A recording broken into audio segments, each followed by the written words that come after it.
if we have a goal or a dream and we start heading towards it, that's when the information comes in. Right. Action is clarity. Embark on a journey to defy time with LMAO, Laughing My Age Off podcast. I'm your host, Erica Kelly, and I started this show because, like you, I'm curious about the secrets to staying youthful as the years go by. Join me as we discover the secrets to slowing down the aging process, exploring expert insights, cutting-edge research, and personal experiences that uncover the art of aging gracefully. It's time to laugh, learn, and embrace a life full of vitality together. Welcome back to the Laughing My Age Off podcast. This podcast, as a reminder, is where we explore the art of aging gracefully. And today we're diving into a story of transformation, resilience, and unexpected journey that led one woman from the bustling aisles of a state fair to the serene mountaintops of North Carolina. It all began with a glance, a moment of connection so profound that it altered the course of her life. Picture this, a busy mom pushing her one-year-old son through the Kentucky State Fair, navigating the chaos of life while juggling motherhood.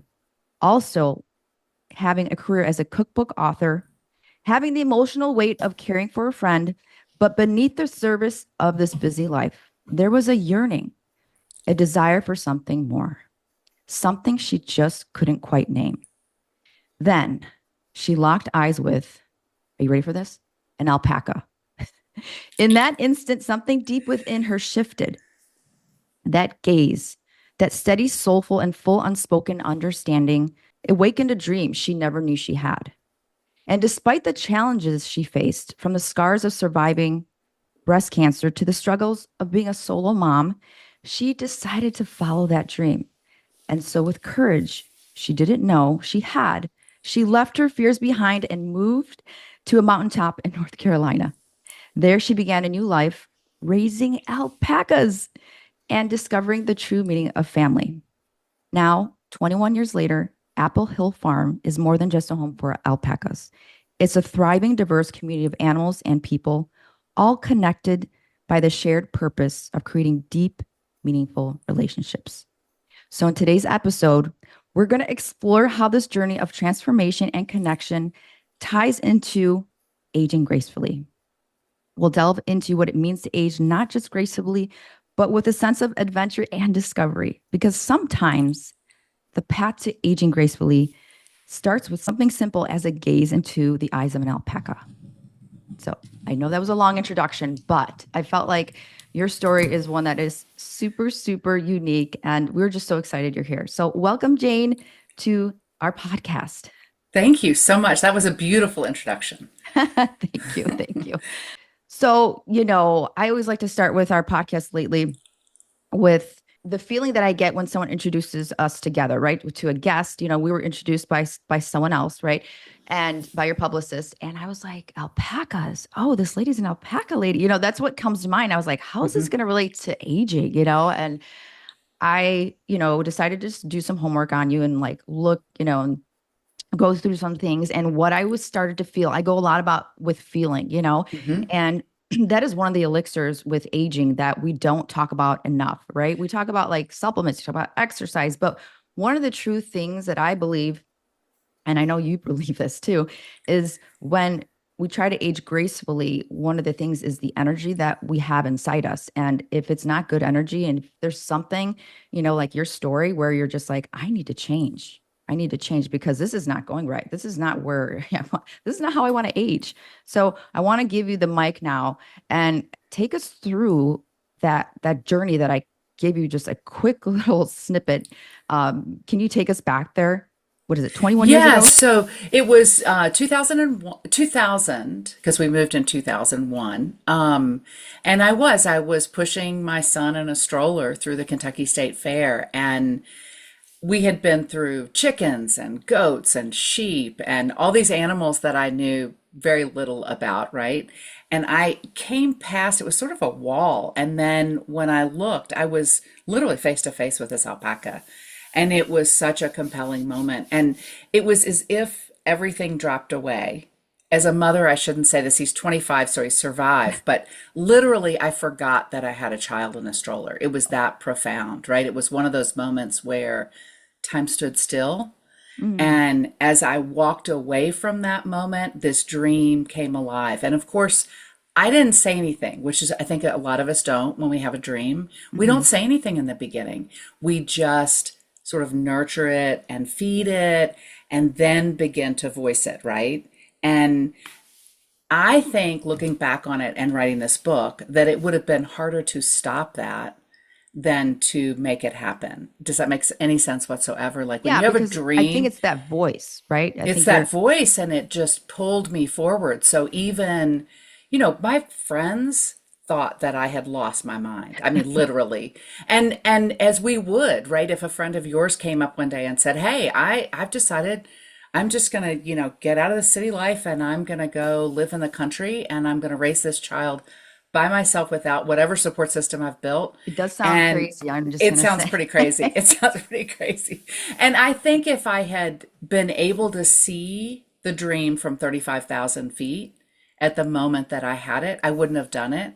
But because a dream is such it's a personal journey we go on, there was nothing to stop me, right? I just kept putting one foot in front of the other and the obstacles would come up and I would move around the obstacle and I just kept walking down the road till I turned around and looked back and realized how far I had come. Wow. I know. So you just, okay, you went from the state fair and then you're just like, So I sort of nurtured the idea, and then in January, the big shift in the story was that Annie, who was the woman that I was helping care for, hmm died. hmm And it was as if God said, "Okay, you can go do, like, you don't have to be here anymore. You can go do what you want." And that was when I started to actually implement. I went on a trip to New York State where I had a house, still had a house. And in that visit, three people mentioned moving to North Carolina, not North Carolina, but somebody they knew who was moving to North Carolina. And I was like, huh, interesting. the And synchronicities. Wow. right, so that was like one piece of it. I had been to North Carolina for book signings with my cookbook and found this area really compelling. And I was like, huh. And I lived in the mountains when I was in New York. So first time I'd ever been in the mountains, Yeah. lived in mountains and fell in love with rural mountain living when I was in New York. So that was a piece that I wanted to bring into whatever I did. So then mountains of North Carolina became like part of the picture. And so we headed back to Kentucky. It was really funny. We went to New York to visit for a week. We were having work done on our kitchen floor, and our was my son, who was 1.5 at the time, Oh and a boy. golden retriever, right? That was our, right? So our kitchen floor was torn up. We couldn't go into the kitchen.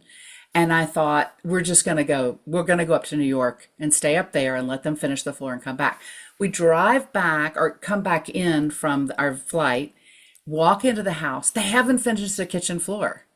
I'm like, why did I go away for a week if you haven't That finished the stuff is floor? never on time, You know first of how all. it is. So we come in, so the kitchen's not, and I'm like, okay, well we could work around that. I go upstairs, I take Will in, he's running around playing with all his toys he hadn't seen. I go to the bathroom, flush the toilet, go back down to the garage, and there's sewage running across the garage floor. Mm, And I'm like, yeah, no. we So can't stay here. I put all like I had like taken the dirty clothes up to the laundry. So I put everything in the basket, put it back in the car, and I walked into Will's room and I said, change of plans. We're leaving. I don't know where we're going, but we are. So we left. And, had that not happened, would I have moved so quickly? If I had gotten back home and gotten into routine, would it have happened as quickly? I don't know. But that was the impetus. I left at that point. We went to a hotel, and then headed to North Carolina Yeah, and that sounds great. stayed for a weekend to find a place to stay for a month to check it out and see if it felt like the right place to live. So I wasn't totally caution to the wind. There was a little bit of like, let's see if this is going to work.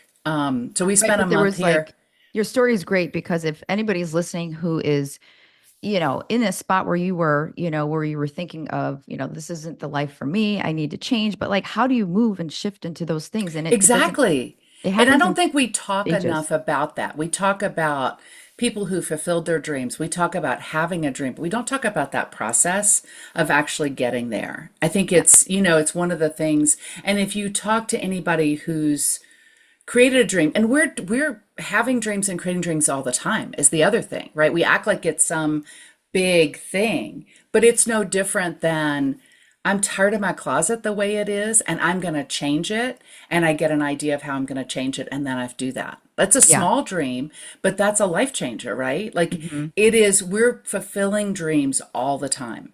Right. So anyway, so we go to North Carolina. We absolutely fall in love with the place and start looking for property. And then we found this piece of property. And one of my, you know how it is. It was like it was such a sort of a crazy thing, but I kept hearing, if this is the right move to make, I'm going to find a piece of property I can't say no to.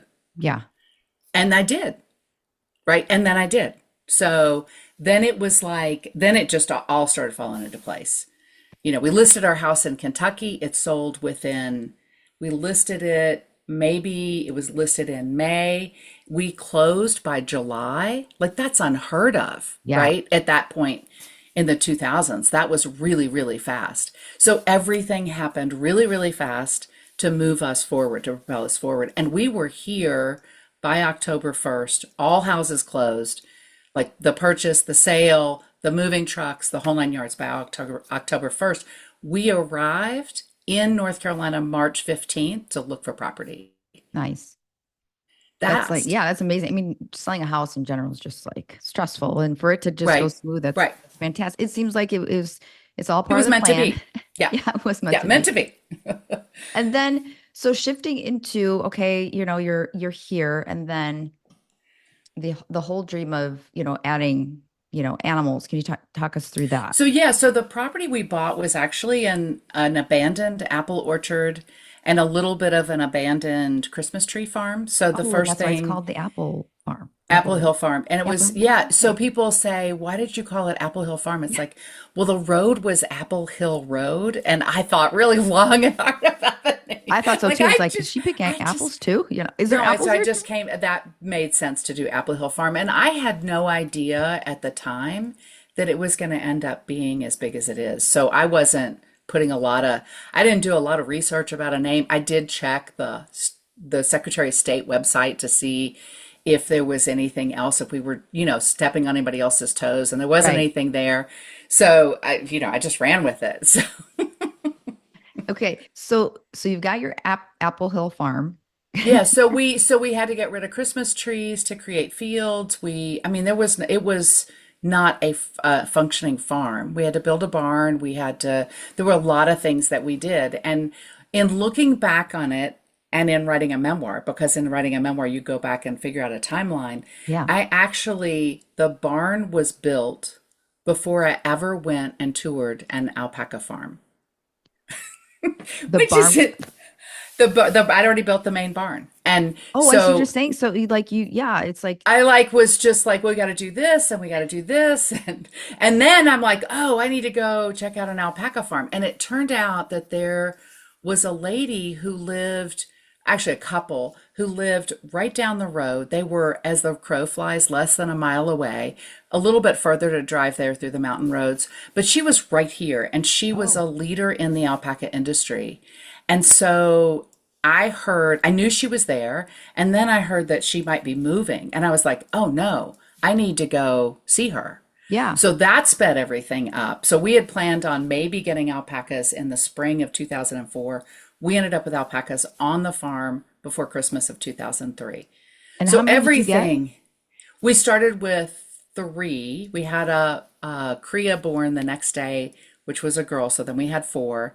And yeah, so we started with a very small herd. One of them was a bottle-fed baby Oh my named goodness. Millie that I have to come see your farm. I It's could so cute. hold in my lap and bottle feed. Oh my gosh, the best, the coolest, the coolest. I love what are the names that you have on the farm? So the names of the first ones we got were Millie, Celeste, Frosty, and Wild Card was the baby that was born because we didn't actually know who the father was. So we called her Wild Card. And she was white and she had like spots on her. So that was a perfect name for her. And then we added a boy named, his name was MJ when he came to us, and we changed it to Mojo because he was like needed a So little bit more awesome. I bet they mojo all to have their his own name. personalities. They Yeah. do. They all have their own personalities. And sometimes with an animal, we'll wait till they're, we can't figure out a name and we'll be like 3 days in and we're like, I know it needs to be XYZ. So we get Yeah, to no. do it often though, because we have, we're having babies and Yeah. things like that. How often are you having? So we're now breeding alpacas pretty much yearly. We also have Angora goats, which are a fiber animal. We shear them just like we shear the alpacas, and those we have every year. And we'll have this year we had six or I think we had seven this year. Last year we had nine. No, we had 13 last year. We had a lot last year. So we have a lot of animals that have to get named, and we have somewhat of a system so that we can remember whose belongs to who and that kind of thing. So our alpacas and our goats, we have kind of a family name. So one of the alpacas that we have is Aspen, and his mom, so we do tree names, right? We'll do tree Right. names with one. So it'll be Holly or Fraser, right? So we get all those names in the family that stick together. And then one of the girls we have, the alpaca girls, is Nutmeg. So all of her babies Or have spices? been our spices. So we have chai and vanilla. Anyway, There's so a you lot to get, pick from that. Yeah, yeah, that's you awesome. get the idea, right? So we can do if cinnamon, chai, and vanilla are her Oh babies, my God, I and love so that. Those are so great it's like names. a whole family, Like right? a Starbucks alpaca family. Right. And now for a commercial break. Listen up. The prolonged fast mimicking diet. This isn't just another diet, this is science. And what makes prolonged different from any other fast is that your body thinks it's fasting, but you still get to enjoy rich food. And unlike traditional fasting, you won't lose muscle, just the extra weight. Prolong is a 5-day plan based on 20 years and over $36 million in research and development. Experience 5 life-changing benefits, including effective weight loss, boosted energy, cellular rejuvenation, improved metabolic health, and better control over your cravings. All this while nourishing your body. And get excited because we have a 20% off promo code using Erica20. Just visit the link below and we'll see you soon.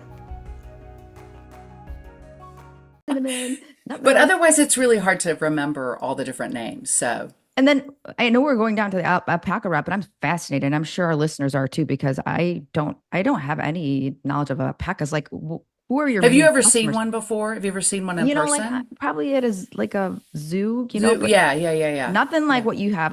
And so you guys do public tours too, right? We do Like, public tours, yeah, absolutely. Yes. that's So awesome. so an alpaca weighs about 175 pounds. Oh, They produce fiber, which is amazing. They originated in Peru, Bolivia, and Chile, like to make and clothes? to make clothes. Okay. And in Peru, it was the fabric of the gods, and it was Mm. like worn by royalty.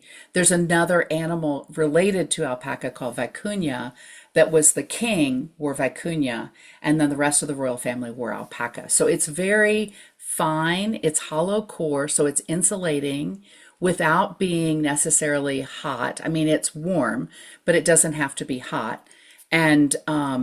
And it wicks moisture away. It has these great qualities to it. It's Really? I'm hypoallergenic. gonna look for It's that. Yeah, it's got a lot of really, really good energies to it. And so you can wear the socks in the summer and they insulate you from the heat and they wick moisture away. So unlike a cotton sock that gets wet, it won't get wet. And then in the winter, it'll Fascinating. keep your feet warm and dry, which Huh. is what you want. So So do you we have, have people that swear by the socks, and it's interesting. We now have this big grounding movement where we're talking about getting closer to the ground and putting our feet on the ground. Well, if you buy alpaca socks and they're 78 or 90% alpaca, you're 78 or 98% or 90% next to a natural fiber. And I Mhm. think that has a grounding quality, which is one of the things people I think love about our socks. They couldn't say that's what it is, but that You sell does socks make a on the difference. property? You guys sell We socks? do. We sell socks. And we Nice. sell online. We sell at the store. So we sell socks, scarves, hats, gloves for warmer weather, right? For people who are up in the mountains or in an area that gets cold. Yeah. Vests, some ponchos and shawls. And we sell yarn made from alpaca for people who knit or crochet. or weave or So do any you kind of the keep a fiber good base arts. of alpacas just so you can have the We have fiber? 20 alpacas right now. We sell more alpaca products than we could produce with our animals. So we Okay, buy from other vendors, I people who are see. making alpaca. We draw the line at Fairtrade Peru or American Connection. So, and actually we now have some Fairtrade Bolivia and Ecuadorian stuff. So Nice. we have branched out of that. Yeah. Okay. So let's dive back into, okay, this feeling you had, okay, taking us back a bit. So you begin by buying some alpacas, and the farm life is way different from, the life that you had in New York. And by the way, your cookbook, what type of food were you doing in the cookbook? It was Southern food. Oh, It okay. was Southern food. Yeah. So it was written so Annie Johnson worked for our family growing up, and she was a Southern Black woman.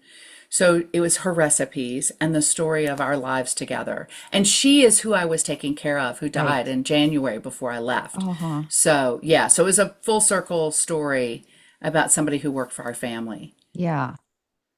Okay. So the cookbook, right? You had that life, you come to, the mountains. And so kind of take us through that feeling of shift in your life, and you still have your son, and then like how did you juggle all that, by the way? Like, So he was a part of it all, right? yeah. So he was, everything I did on the farm I could do with him. So Yeah, I'm he sure that would grew be a great up. way to like a It's a kid in a great way to farm, raise like a boy. And he was totally gregarious. Like he was like one of those get gregarious dirty, kids. messy. Yeah, that needed less boundaries and more freedom. Yeah. So it was perfect. It was perfect, and it's a small town. So, if he got up from the dinner table and went over to talk to people at the next table, I didn't have to worry. It was a small town, which Yeah. he had always done since he was really, I mean, he just Yeah, I was think I saw him. Was gregarious. that him on the website too? Yes. Yeah. Yeah. What's Yeah. his name? Will. Will. Oh, Will. Okay. Yeah. Great. That's awesome. So does he help on the farm too? No, so he is living in Durham, North Carolina. He works for the UNC Chapel Hill football team. So Oh, he's an equipment manager for them. I So bet he is not on the farm. his story's like, yeah, where are you from? Oh yeah, I was on an alpaca I've raised farm. on an Yeah. alpaca farm. I mean, that's a way to, have a great story everywhere It's you go. definitely a conversation starter. This broadcast is brought to you by the Fit and Pretty Life fitness app. Ladies, are you tired of aging way too fast? Well, we need to get more movement into your day. And one way to do that is getting around 30 minutes a day of movement. The Fit and Pretty Life fitness app can help you with that. These are high intensity, low impact, so you're not going to kill your joints. This includes booty, abs, arms, total body, and legs. Now, I know what you're thinking. I can't do the workouts at home. I have to go to the gym. I have to be around people. Well, for now, for a limited time, you do get 2 live Zoom workouts a week. We work out on Mondays and Wednesdays at 7 p.m. Eastern Standard Time. You can find us in our show notes here from the direct link, or you can find us on Apple Fit and Pretty Life app. We will see you soon. So what are some other things like, as if there's someone listening that's really trying to shift, what are some pieces of advice maybe that you can give them, listening to that whisper maybe a little bit, like what gave you the strength to keep going? I think that having a dream and kind of defining it is really, or a goal is really helpful. And if you break it down is really helpful. And then the other thing is that I think we always are testing, right? So we come up with an idea and we're like, well, let's try that. Right. And then we're like, yeah, no, I'm good. I don't need to do that. Like that was really good to explore, but that's not something I want to spend my life doing. And I think trusting our ability to test and know inside what it is that we want and what we don't want, and to learn from testing, I think that's really, really important. Goal setting is really important. I mean, when I wrote this book, Farm Family, I had never written a memoir before, right? So I had the idea to write a book. It sort of shifted into memoir. And then, I would set goals about writing it. I didn't know really until the end that it was going to be published, right? Right. So there's a lot of things that you do that's about the journey, and you're on the path to a dream or a goal. And it's in that getting there that you get all the good stuff, right? It's the Yeah, and I journey is think what half the battle. you're alluding to is just taking action. I think that's Taking it. action. The And action is clarity. you don't know until you start taking steps towards something. It's the same thing. I teach seminars on how to have an agritourism business. And it's the same thing. Like you want to open up to the public and you come up with an idea and then you go towards that and you figure out in the going towards it, oh, I need to turn left here or I need to turn right. Same thing as if you put on your GPS and you're sitting in the parking lot, you don't know which way to turn until you move. Right. Your Right. car can't tell you turn left or turn right. They'll tell you turn southwest or head southwest on whatever street, but you don't know which way that is until you move the car. And then Right. it's like turn right and then it's Right. turn left. And if you miss an exit or whatever, it's like make a U-turn, right? It's the same thing. So Yeah. we're the same, we're wired the same way in that if we have a goal or a dream and we start heading towards it, that's when the information comes in. Right. Action is clarity. If I Yeah, have I mean, sitting in your chair, you can only imagine, right? Until you start doing it. And then you're like, oh. yeah, And farming is so interesting because it is one of the professions or industries that everybody acknowledges that the learning curve never ends. But so many other things that we do, we're expected to know and not have a learning curve. And right. actually, that's not true. There's a learning curve in everything we do. Yeah. And then, I was reading about how you have become like, I mean, you've been there for quite some time, right? Mhm. In the mountains, and then you are really connected to the other farmers. Can you speak a little bit about that and Yeah, how? so I do a lot of volunteer work with farmers and different organizations. I'm part of Farm Bureau. I have trained and taught a group called Frontline to Farm, which Okay. is a group of veterans that are coming out and wanting to go into farming and are looking for information.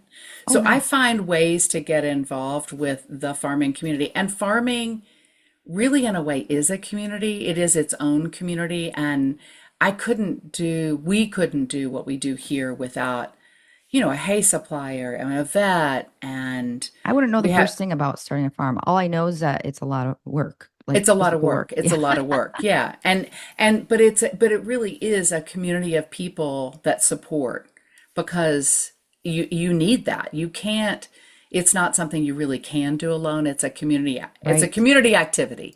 Yeah, it So, is. So would yeah. you say like you're at this point in your stage in your life, you have the farm, but you're like overall like feel like your purpose, right? That's one of the other things that I've learned by doing this podcast too, is that another elixir of aging gracefully is having that purpose in life. Hmm. And I feel Hmm. like, do you feel like you found it with I this farm? do. I do. And it's so funny because I didn't say, oh, this is going to be my next purpose, Yeah. right? And headed here, right? It's like I found the purpose in the process, really.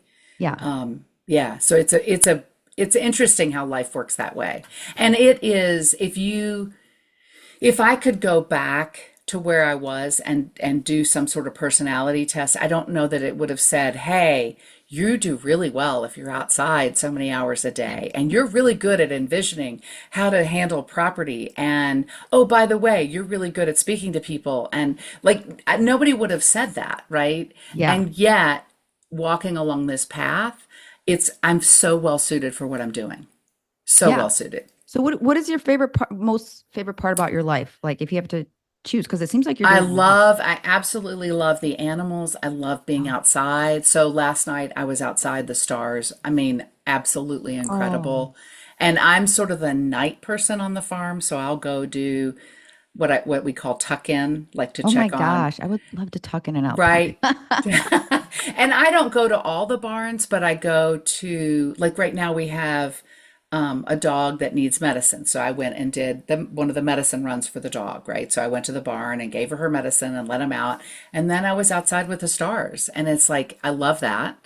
I love connecting with other farmers and inspiring them for a new dream on how they can shift their farm into agritourism and maybe make more money Yeah. and keep more generations of their family on the farm or bring generations back to the farm. Absolutely love that. I love being part of a community and doing different things, right? We Yeah. just did an evening with Temple Grandin, who's really big in animal handling. We did an evening. It was a, it was a volunteer thing that I did with a group of people, and we had an evening and we sold 629 tickets to this thing. And like, Nice. I love doing stuff like that. So there's very little that I don't like. Sounds like you maybe like Maybe a that content. problem, maybe a Yeah. problem. I think, well, here's another point to that story, right? It's like you are just being able to choose what you want to do. And I think there's many people probably listening who are going to their 9 to 5 job, and you Yes, obviously don't have a 9 to 5 job. And right. I think it takes a lot of courage to step out of that zone. And some people like the 9 to 5, there's something for everybody. But I truly believe that there's always I feel like people always need something, outside of Yes, like that 9 to 5. I mean, that's right. how personally I feel. And, whether it's taking small steps, speaking to that person right now that's like has that little whisper, like, you don't need to Hmm. quit your day job right away, but maybe do Hmm. something that you can start building toward it, because I understand, like, you can't just quit Right. your job, Right. but you can Not build toward it. everybody is working in their passion. Right. And a lot of people are working in something that's not their passion to create the income for their passion. And that's okay. Like, Yeah. it takes all sorts of ways to get there. Yeah. And exploring outside of a 9 to 5 is a great way to learn what it is you're interested in. And if you're feeling like that artistic pull to go take art classes, take a stained glass class, or go to a pottery class outside of Yeah. your 9 to 5 and explore it. Yeah. Because, I've been in that position before where I would be driving like 40 miles to an office, and I started to listen to podcasts like this, Exactly. market, and I just felt like so much more alive. Like I started to build, like, my past is pretty crazy. I had like a Polish blog thing, and it was so crazy, but I was so excited to get home every day. Like I would take that Right. drive, Right. start, so that is a big part of, your story here, is just being able to like share your story and be able to have someone shift their life just by listening to yours. Hmm. So tell us a little bit about the farm and how we can come and visit.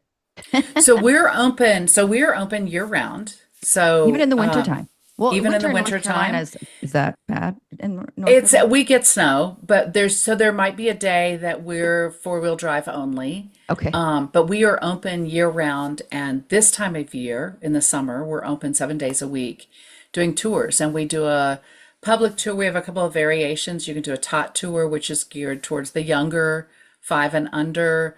We do a gentle tour that is for anybody who's like has got knee issues or doesn't want to do the hills as much and want to do basically the tour, but in a more gentle way. Okay. Oh, so the tour you can be walking like through the It's a mountains? walking tour. Yeah, and we're somewhat flat, and then we do have some hills. So we have found that, somebody who's struggling with just had knee surgery or My friend just had knee needs surgery. needs knee She's the one who surgery wants to go. So and needs surgery, right? Like there's sort of right, like you just had it or you need it, right? At right. this age in our lives, right? It's No, that's great. So you have both, so you we know. have both, and we also do private tours. So you could book with just your family, so that Nice. it's just you all and your family, and then we can gear the tour to you, right? That's a little bit And easier. If it's a so, public tour, we might have a 90-year-old and a 2-year-old, and oh, it's right. we're trying to make it work for everybody. And the So, animals, I so know we the have list. alpacas, we have llamas, we have Angora goats, we have donkeys, pigs, chickens, horses. We have a zebu cow on the tour. We have What's a livestock zebu cow? guardian dogs. What is It's that? a like a Brahmin, a small Brahmin, a miniature Brahmin cow. It has the hump, and yeah, so it's a different kind of cow. It was one that we rescued, so he's Oh, here. His name's Zeke. oh, Zeke. So do you His mom breed? was Zara, so it's Zara and Zeke, right? So anyway, You guys have back like to the this name long thing. list, like check, check, check. Did you check Zeke? I can just imagine. So yeah, and then we have the store, and we have a lot of landscaping. We're really working on our landscaping and getting that up to snuff with some natural plants, like naturalized plants for North Carolina and that kind of thing. So we have a lot going on. There's a lot to see. We have beautiful views of the mountains.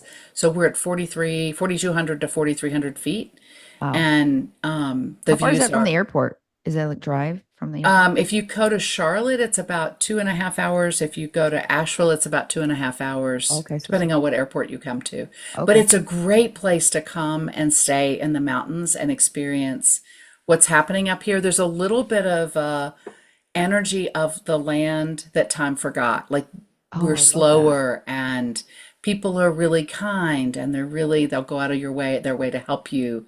And there's some of what we've lost in our modern day living. So Nice. people love coming up here. The fall is beautiful. We have beautiful fall foliage. Nice. People come to ski in the winter. And then, I mean, people are here all year round. So there's stuff going on all year round. Lots of arts and culture, lots of music. We have two theaters in our little bitty town, Banner Elk. We have actually two theaters. We have a stoplight light that only goes three I was going to directions, ask, is there but one we have two stoplight? theaters. Oh, that's fantastic. Wait, what's Yeah, the so town called? Banner Elk is the Yeah. closest town to us. Okay. So, and then Boone is the next biggest town where Appalachian State is, Okay. which if you're a football fan, you might have heard of. So, big Uh, football oh yeah, no, I'm not. university. I know Bears. I'm from originally from Chicago, but Yeah, yeah. So, anyway, it's on my bucket list, and hopefully you'll be. Are you there all the time then, or if I'm not traveling, I'm usually around. Yeah. So, okay? So do yep. you? So this book, Farm Family, didn't look at the copyright. Did you? It When did came this book out run? in January. So, it's Oh, been okay. out for 8 months. And so your goal with this book, obviously, is to share your story. To share the story and to give people an experience of the farm, not without necessarily coming here, because not everybody can come, right? Yeah. So and one of my goals was to answer the question of why did I do this? Because people would ask me, like, what, how, why did you do this? And I couldn't really answer, right? So it was answering that question. But in writing it, what I really want people to have is an experience of a farm. Like there's scenes in there where I'm sitting on the floor of a stall on a really cold night, willing an animal to live. And that's not something everybody has an experience of. And I want them to have that experience. You guys did well on your website too. I was just reading. You just had one statement on there that, your passion is to inspire deep connection between animals and the people right around you. Hmm. And that just like warmed up my heart because Right, we're all looking for that. Again, I right, started this podcast right, by saying like we're all looking for that anti-aging elixir, and one of the ones is just that feeling. We're here for a little bit of time. We all know that. We don't know when right, it's going to be. right, We all don't, even right, as much as healthy as I want to live. I right. could get, God forbid, I get hit by a bus. Blah blah blah. Exactly, exactly, exactly. So And there's something about animals that brings us alive, like that child in us alive. I mean, my one of my favorite things is we will have a family come, right? And they get here, and that there was this fight as they got out the door because Susie couldn't find her shoes and Billy forgot his jacket and dad has work to do. So he didn't really want to come and right, mom's he couldn't take dragging time off. everybody Totally. along on this trip, right? I'm just making this up, right? But they get here and they get out and they just drop it because they look around and they're like, oh my But yeah, gosh, nothing else matters. It's kind of like right? just It's time has so like stopped. different. And then they come back in from the tour because they come back into the store. And dad is lit up, has had the best time of everybody. The kids are, yeah, yeah, yeah, yeah, yeah, about what they saw. And the moms are like, yeah, I scored Yeah, because like I I told brought you. everybody. So it's just that we need to invest in lighting each other up, I think, I and love that. doing Yeah. things that bring us back to that essence that it's easy to forget in our day-to-day lives. I have the same problem. I I do leave the too. farm with 10 things to do and I'm like da da da da da, you know. Like So I got to it's do this just podcast, but I'm like, oh, I got to talk to Alpaca lady. yeah, but it's just that reminding ourselves that there's more Yeah. and And you know. the connections, I just love the connection here Yeah. because Yeah. I'm already telling you this that we're going to come visit. So, Okay. um, I'll let you know Okay. because I'd like Okay. you to be there. Yes, I would love it. I would love it. Yeah. And So, so we'll have everything in the show notes. Is there anything else you want to share with our listeners? This has been fantastic. I hope everybody enjoyed. no, I think we covered all the good points. The only thing that I would say is don't forget to dream Oh, because that is what makes us human is that we have a dream, we're working towards it, and it can be the littlest dream. It doesn't have to be huge. It can be little and it can give you great pleasure. yeah, I completely agree. So thank you so much. We will have the tour link to the alpaca farm in our notes, and amongst that, everything else, because to the book, if you can't visit the farm as well, it's a great book, Farm Family. So we'll have that all there. If there's anything else, you guys, please let me know, everybody who's listening. I just want to thank you so much once again, You're Jane Lee. welcome. Thank you so much. We'll see you soon. Okay, I'll see you soon. And that wraps up today's episode. If you know someone who could benefit from a little boost in their health and longevity game, why not share this episode with them? It's always great to spread the word and help friends and family discover simple, effective ways to improve their well-being. And a reminder, I started this podcast because I really wanted to change more lives, and it starts with you. So if you want to share this or even leave a review, that would be fantastic, because that helps the algorithm really boost up the rankings for this podcast. And again, I started this podcast to live a longer, healthier life, but also so we don't end up in a nursing home. Okay? Let's do it all together. Thanks for tuning in. You guys have a great rest of your week.